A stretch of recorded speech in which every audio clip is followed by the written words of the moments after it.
polo en sí es un deporte muy caro que, digamos, por ahí, por ejemplo, el fútbol puede acceder cualquiera, con un par de botines por año te arreglas, pero el polo requiere un montón de otros recursos. Tuve que dejar de lado el colegio, por ejemplo.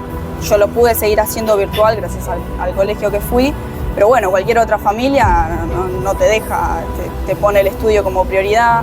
En cuanto a lo económico, vuelvo a repetir también, es mucho tiempo también, el cuidado de los caballos, ir, venir. Mi papá, por ejemplo, manejaba el tráiler para llevar los caballos, tenía que dejar de trabajar para llevarme a los torneos, es mucho esfuerzo y por suerte tuve el apoyo de mi familia y estoy muy agradecida por eso. Son oportunidades que se te dan y que las tenés que buscar un poco tampoco. No, nunca, siempre cuando me preguntan digo que nunca cae un ángel del cielo y te invita a jugar a Inglaterra. Bueno, ¿cómo andan? Estamos en esta sección en donde, llamada Historias que Viajan, vamos a intentar transmitir un poco historias de argentinos que viajaron por una pasión o que viajaron para contar una historia.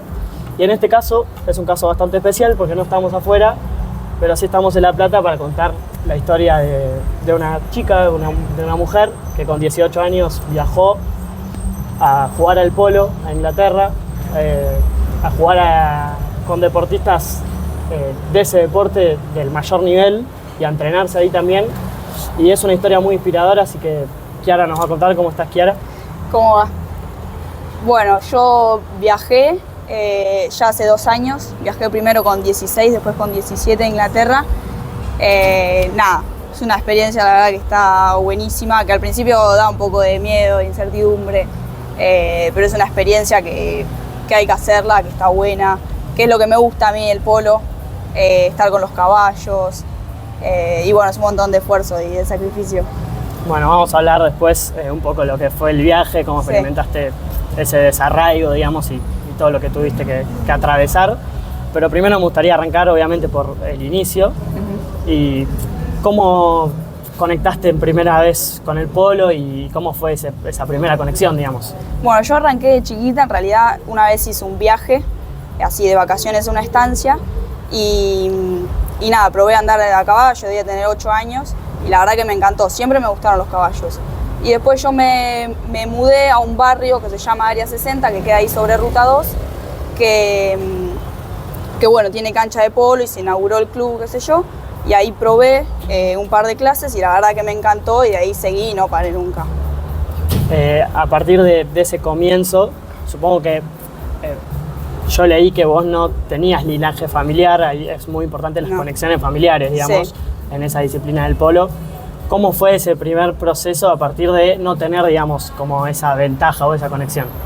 Bueno, sí, el polo en sí es un deporte muy caro que, digamos, por ahí, por ejemplo, el fútbol puede acceder cualquiera, con un par de botines por año te arreglas, pero el polo requiere un montón de otros recursos, que en principio cuando arrancás con las clases no se hace tan cuesta arriba, pero bueno, una vez que vas mejorando el nivel necesitas más caballo, más sponsor y todo, y ahí es cuando se va complicando.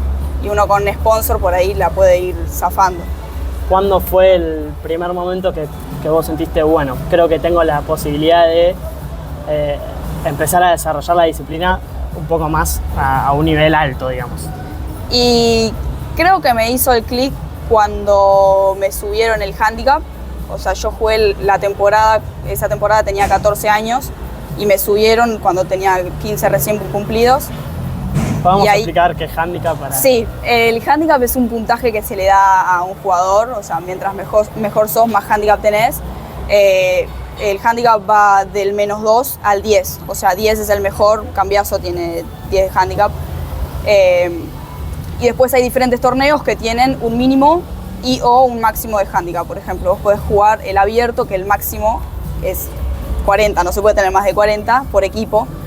Y después hay torneos más bajos que te piden un máximo de 10 de handicap por equipo. Entonces vos conformás el equipo de acuerdo a los jugadores. Si tenés un torneo de 10 de handicap, puedes tener un jugador de 5, otro de 5, otro de 3 y otro de 2, o sea, lo vas armando así. Y a medida que vas jugando y te van viendo los referentes de la asociación y eso, te van subiendo o incluso te pueden bajar el handicap si tenés una mala temporada. Y como decía recién, yo tuve una buena temporada a los 14 y ahí me subieron, que fue la primera vez que me subieron el handicap. Y en la zona no había muchas de esa edad que tengan por ahí handicap, y ahí me empecé a dar cuenta que, bueno, por ahí se podría llegar a dar. Te fuiste dando cuenta, digamos, de tus capacidades. Sí. Y en ese proceso que supongo que tuvo que también implicar dejar cosas de lado, que después me gustaría hablar más a fondo de eso, Sí. sobre todo porque es muy inspirador y es una parte también de lograr objetivos, Sí. que es dejar cosas de lado. Pero ¿cómo fue el apoyo de tu familia? También el apoyo escolar, ahora estás estudiando, así que Sí. también estuviste en su momento en el colegio. ¿Cómo Sí. fuiste manejando eso, digamos? No, por suerte tengo una familia que siempre me apoyó un montón en lo que me guste. Yo jugué al fútbol también y mientras jugué al fútbol me apoyaron en el fútbol también. Y bueno, con el polo también. Tuve que dejar de lado el colegio, por ejemplo.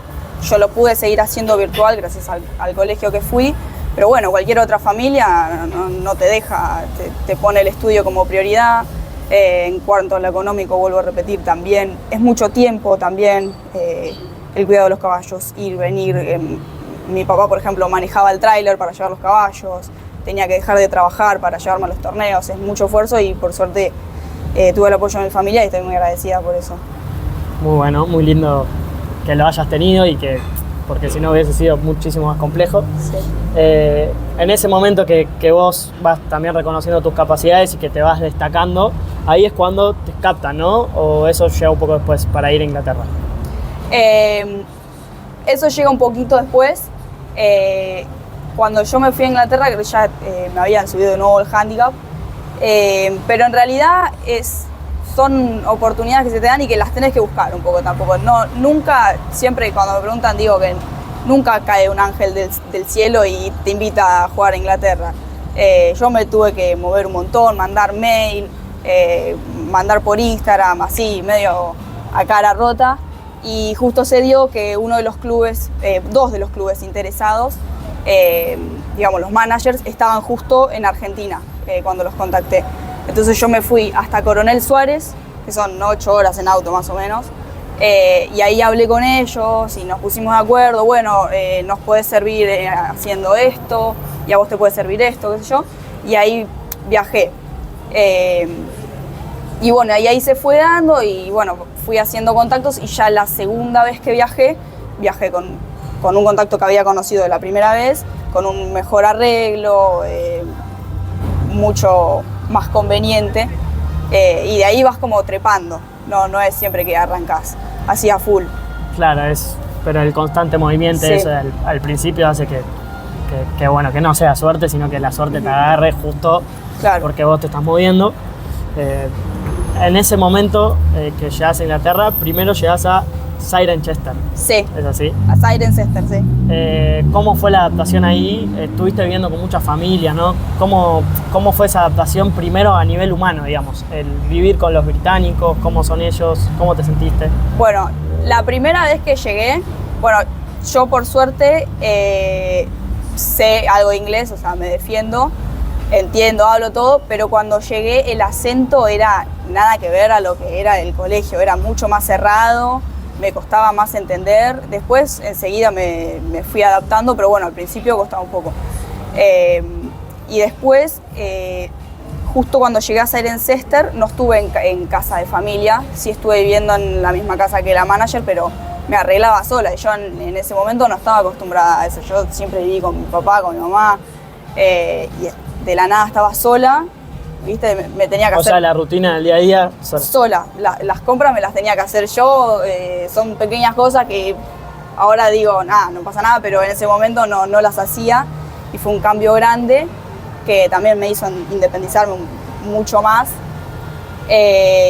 Y después también algo que me ayudó mucho es que había muchos argentinos justo en ese club. Entonces estaba sola, pero al mismo tiempo estaba acompañada. Era como... Aconsejada, digamos. Claro. Y recomendás, digamos, esa experiencia de salir totalmente de tu zona de confort, más allá de que lo hiciste para perseguir algo que te gusta, pero en general te hizo madurar mucho, digamos. Sí, totalmente. Te independizás mucho más. como decís vos, salís de tu zona de confort para conseguir lo que querés. Es necesario hacerlo. Y en cuanto a la adaptación a nivel deportivo, supongo que tuviste que ver muchas diferencias entre los dos tipos de polo y también la presión de ser Argentina un referente, digamos, de tener los mejores jugadores, si no me confundo. Sí, al ser argentino esperan un buen nivel y además obviamente que cuando llegás medio te van probando, no te ponen de una en un partido, primero te ponen una práctica, te ponen incluso a ensillar para algún cliente, te van probando en distintas situaciones y ahí es cuando te ponen en una práctica, ahí tenés toda la presión de que tenés que rendir. Pues si no rendís, la primera impresión es mala. Y bueno, hay que ir aprovechando. Por ahí te piden que le enseñes a un caballo, que entrenes un caballo y aunque sea medio tedioso hay que hacerlo bien. Y ahí vas como trepando. Una vez que ya te vieron y te reconocieron, ahí sí. ¿Cuánto estuviste ahí y en qué momento empezaste a disputar como los torneos que fueron los más importantes, digamos? Bueno, la primera vez el primer año que fui a Inglaterra estuve un mes en Cirencester y otro mes en otro club que se llamaba Silverlees, que eran justo los dos chicos que había visto en Argentina. En Cirencester jugué prácticas, no jugué torneos, y en Silverlees apenas llegué, justo le faltaban jugadores y me hicieron jugar torneos y después yo había llegado con un hándicap más bajo del que en realidad jugaba, entonces me metían en muchos torneos porque les servía. Y además no tenían tantas mujeres, entonces para el polo femenino... Era como para completar, digamos, claro, al principio. Para el polo femenino les servía un montón. Y además que hay un tema de negocios que uno por ahí quiere vender caballos, entonces les sirve que un jugador los juegue, los muestre a los clientes. Entonces por conveniencia fui cada vez jugando un poquito más. Y hasta que terminaste ganando un lugar, digamos, ¿cuál fue para vos tu mejor torneo? ¿En qué momento sentiste que, bueno, acá ya me siento igual de cómoda? Porque supongo que al principio costó esa presión. Sí, al principio sí, te sentís un poco inhibido, son todos ingleses, hablan otro idioma. ¿Cómo se siente eso en el partido, digamos? Y sentís como que estás de visitante, o sea, todo el tiempo, yo lo sentí así, tenía esa presión de que te estén viendo y juzgando, y tenés que dar lo mejor, además de que jugás con caballos que no conoces, porque acá en Argentina juego con mis caballos y tengo por ahí alguna más cómoda, y allá jugás con el caballo el que te dan. Y es así, te sentís medio de visitante. Y después, en cuanto a los torneos, los dos que más disfruté y que en realidad mejor me fueron, porque bueno, obviamente tuve torneos malos y torneos buenos, como todo el tiempo. Pero el que más disfruté allá fue primero un femenino, 8 goles en Cirencester, pero el segundo año. Y ahí me subieron el handicap con ese torneo. Y después había un sub-18 mixto que le faltaban jugadores, porque era internacional, entonces le faltaban jugadores extranjeros y ahí me llamaron para jugar, me dieron caballos, todo. Y ahí también, en esos dos torneos me dieron premio a mejor jugadora. Y fue como un buen momento para Inglaterra, porque que te estén viendo referentes y jugar bien está bueno. Pero como todo, también tuve torneos que por ahí no rendí tanto. Eso de los referentes, que además debe ser como un orgullo, que te estén viendo y te estén viendo en un buen nivel y destacar y además entrenar con deportistas de las mejores del mundo en el polo, ¿no? Sí. ¿Cómo fue esa experiencia? Estaba fascinada, me imagino, ¿no? Sí. Ese club, Cirencester, que jugué bastante ahí, es uno de los 3 clubes principales de Inglaterra, es muy importante, hay muchos jugadores buenos. De hecho, una de las que no maneja, pero está muy metida ahí, es Nina Clarkin, que en su momento fue la mejor del mundo. Ahora creo que tiene, no sé si tiene 9 goles. Bueno, yo jugué contra la hija y bueno, ella estaba viendo, Después también tuve la suerte de conocer a otra jugadora muy importante que ahora está con 9 goles también, tuvo 10, Hazel Jackson. La conocí y nada, la verdad que está buenísimo empezar a conocer ese tipo de jugadores, te relacionás, ves cómo entrenan los caballos, cómo son, porque uno también piensa que por ahí son re agrandados y después hablas y te das cuenta que son más humildes que nosotros, que no somos tan buenos como ellos. Y nada, la verdad que ¿Pudiste hablar con ellas? Sí, con Nina no, o sea, saludé y bueno, un poquito de charla. Con Hazel sí. De hecho, una imagen que a mí me quedó re grabada. Estábamos viendo un torneo las dos, o sea, no estábamos jugando. Y ella estaba, es muy común en Inglaterra poner el auto marcha atrás, abrirse la bola y te sentás ahí. Okay, sí. Bueno, acá también. Para ver el partido. Bueno, ella... Algo muy yankee también. Sí. Ella estaba sentada en su auto, lustrando las botas para el partido, que por lo general los jugadores del Alto lo hacen los peticeros, los empleados.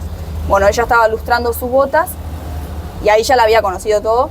Y ella me invita a que yo me siente en su auto y me saca charla, porque encima ella es inglesa, habla español casi perfecto, y te habla a la par como si nada. Y habla más, te pregunta más pregunta más por el otro que hablar ella y la grandeza de adaptarte a tu idioma, digamos. Sí, también. Además, o sea, ella estando en Inglaterra me habla a mí en español, y ella es inglesa. Nada, la súper admiro a ella. Y es un poco poner los pies sobre la tierra. Sí. Está buenísimo conocer. A veces dicen nunca conozcas a tus ídolos, bueno, sí. Esta vez salió bien. En cuanto al el dejar cosas de lado, supongo que estas experiencias también pasaron factura en otro sentido, digamos. Como que te has perdido cosas de la adolescencia, de lados que otros disfrutan y que otros tienen que sacrificar como vos. ¿Qué cosas te perdiste? Sí. ¿Qué es lo que más te dolió perderte quizás?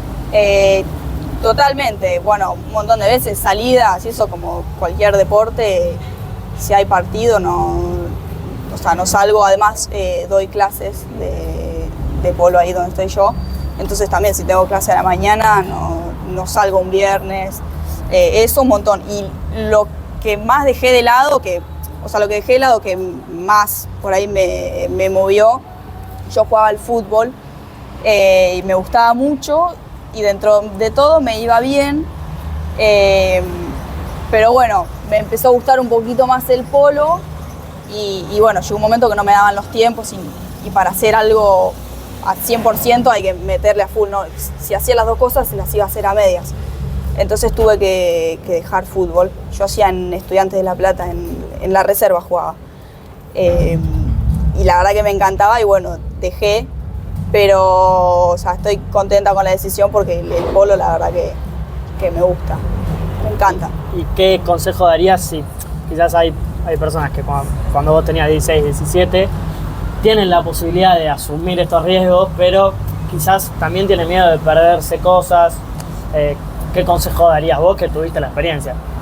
Que elijan los que les gusta más y que miren al futuro. Que sigan los sueños, las pasiones, lo que les gusta, porque está bien.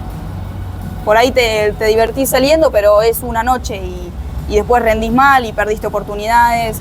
O si estás entre dos deportes, como me pasó a mí, o entre una carrera y un deporte también puede pasar, que hagas lo que les gustan. Porque siempre lo que a uno le gusta lo hace con más ganas y le va mejor.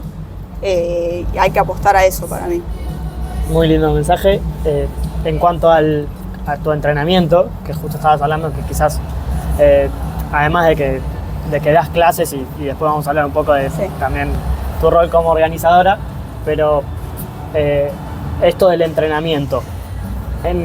Mientras vas creciendo en el polo, supongo que no es un deporte tan fácil de generar crecimiento y que hay que hacer muchas cosas. Y también cómo es la rutina de alguien que quiere dedicarse o jugar en un buen nivel al polo, digamos. El polo lleva muchísimo tiempo.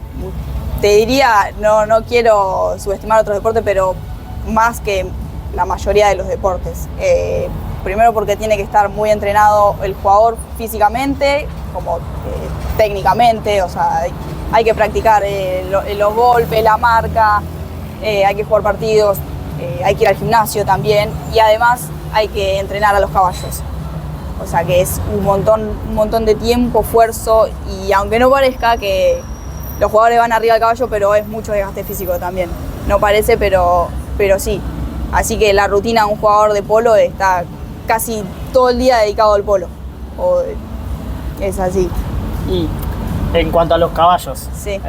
el tema de conseguir los caballos, o sea, uno para competir después tiene que tener, ¿cuántos caballos mínimo eran? 2 o 3, ¿no? Depende del nivel. Si jugás un nivel bajo, si sos principiante con 2 caballos jugás. Si jugás un nivel bajo, con 4. Ya si jugás más, digamos, en serio, 6 para arriba. Si sos profesional cambiazo, tenés que tener muchos. ¿Y cómo es el proceso de ir consiguiendo los caballos?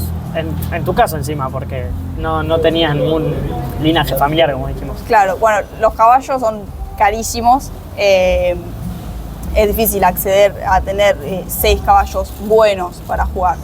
Entonces uno muchas veces lo que hace es compra caballos, lo que se dice nuevos, que son jóvenes, y los termina de entrenar uno para que sea más accesible, porque si ya compras el caballo que ya está listo para jugar es mucho más caro.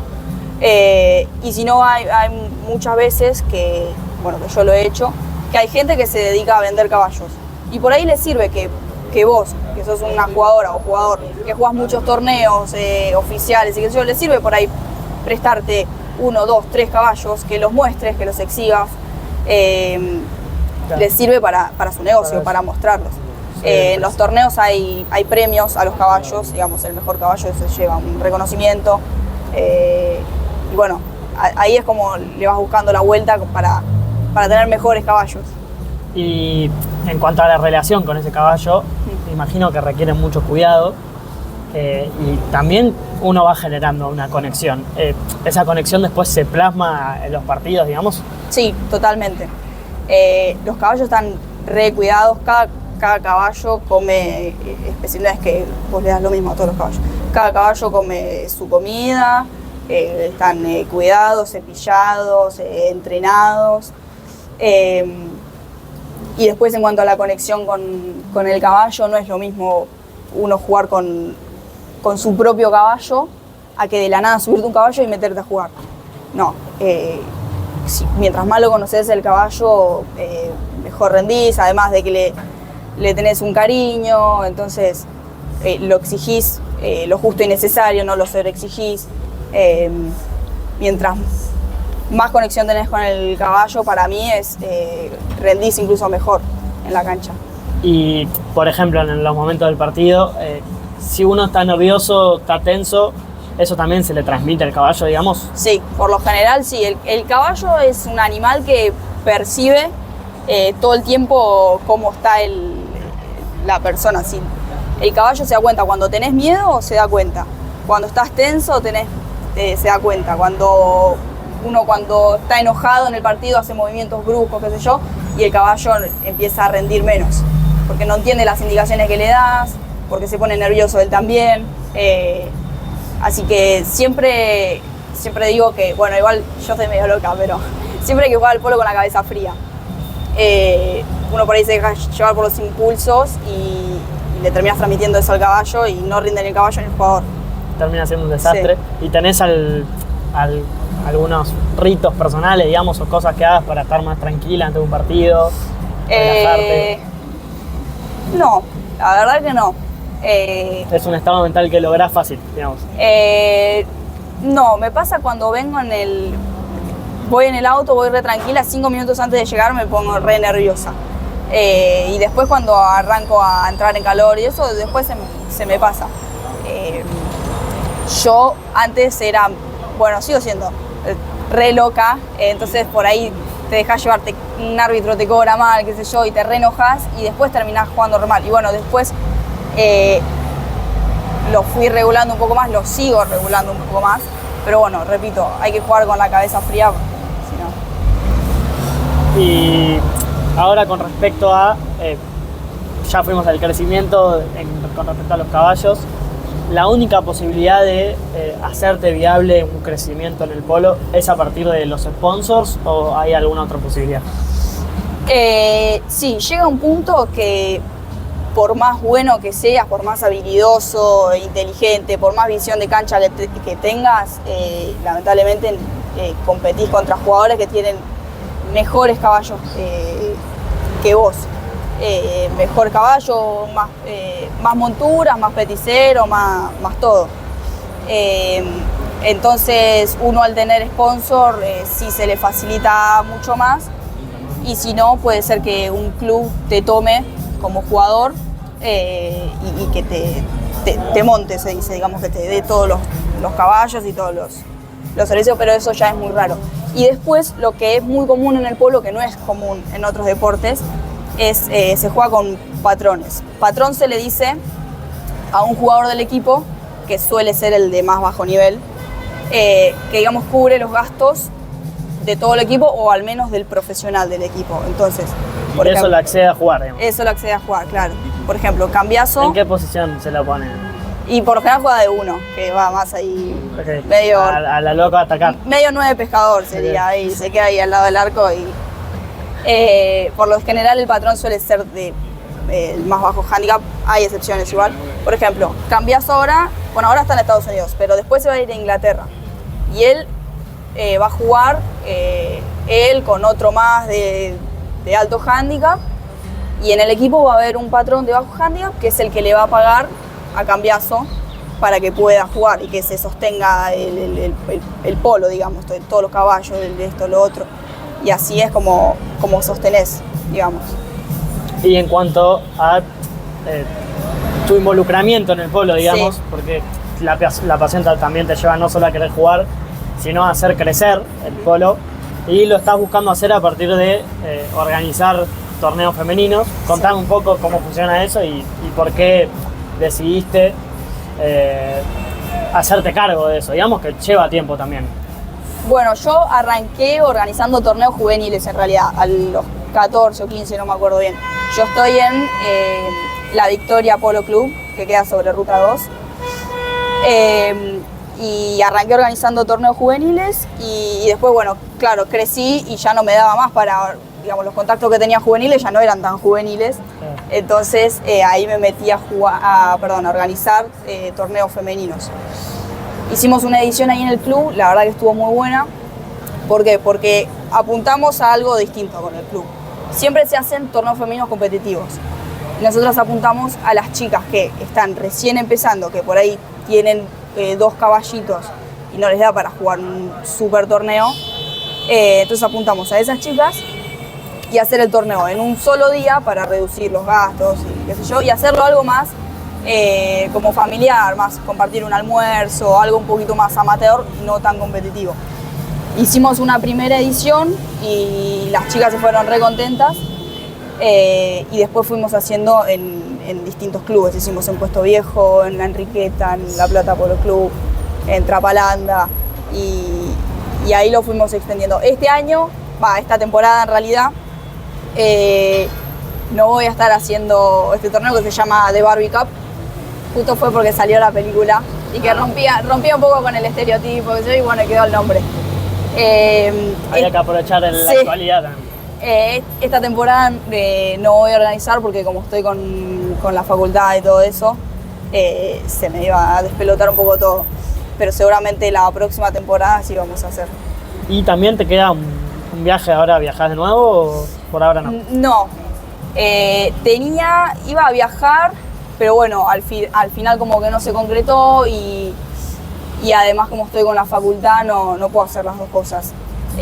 Si llega a salir una oportunidad buena para viajar, agarro vuelo, pero ahora estoy cursando en la Facultad de Ciencias Económicas acá de La Plata, la carrera de contabilidad, y bueno, y viajar significa que no puedo rendir los parciales, hay parciales en junio, o sea que no puedo hacer las dos cosas, entonces por ahora pareciera que no voy a viajar.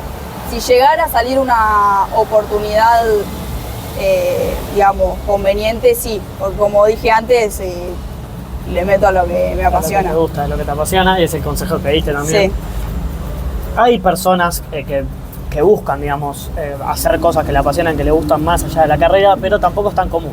O sea, en general uno se queda en la comodidad de, bueno, estoy estudiando, cuando termino de estudiar veo me qué hago. aseguro, Me aseguro sí. y veo qué hago con mi vida también. Claro. Está bueno tener esas ganas, digamos, de emprender o hacer algo que te gusta, incluso sin ningún interés extra, Claro. porque puede ser también la organización de torneos. ¿Qué perspectiva tenés de eso vos? O sea, ¿te parece que es lo que se debería buscar, digamos, hacer algo más allá de estudiar, o es cada caso personal? En el polo, En general, ¿cómo lo ves reflejado también quizás en tus amigos, tus amigas? que él estudió. El estudio, y si lo suelen complementar con alguna pasión o si no es tan normal. Y cómo lo ves reflejado en vos también. Bueno, yo con la gente que me rodeo no conozco muchos que lleven una carrera y que lleven una pasión, un deporte, una actividad, lo que sea, al mismo tiempo con mucha intensidad la pasión o la actividad. Para mí es re viable, se puede hacer. Hay que aprovechar el tiempo, salir de la zona de confort, levantarse temprano, pero es algo que para mí se re puede hacer, totalmente.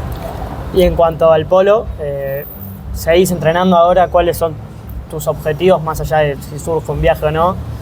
¿Cuáles son tus sueños en cuanto al deporte? Bueno, ahora estamos jugando la temporada, así que sí, estoy entrenando.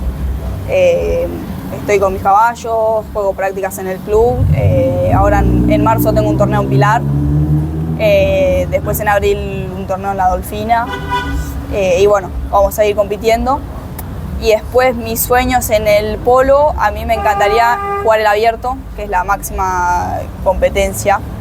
Es muy difícil, pero bueno, la verdad que me encantaría. Y después otro sueño que tengo es vivir del polo, ya sea de jugar o de otra cosa, pero siempre relacionado al polo. Muy bueno. ¿Y pensaste alguna vez la manera de combinar la carrera? Y quizás es muy complicado, pero quizás ver cómo aplicarlo al deporte, quizás desde afuera, no desde adentro. Sí, totalmente. De hecho, yo cuando elegí, en realidad estaba entre administración y contabilidad. Y elegí contabilidad porque, bueno, nada, me gustó más, pero a mí me gustaría cuando me reciba relacionarlo con el polo, ya sea trabajando en un club, lo que sea, pero la verdad que sí, que lo pensé y en realidad cuando me inscribí a la carrera lo hice pensando en el polo. Bueno, espectacular, ya tenés un camino muy bueno para ser tan joven, así que te felicito. Gracias. Y nada, también te agradezco por la entrevista, la verdad estuvo muy buena. No, gracias a vos. Y nada, eso. Bueno. La verdad, increíble. Gracias por la nota. Que te viniste de Buenos Aires hasta La Plata, un Sí, reviaje. Otro sacrificio personal, aprendiendo de las historias, así que Muy nada. bien, siguiendo los sueños. Muy linda entrevista y te agradezco. Gracias, Maxi.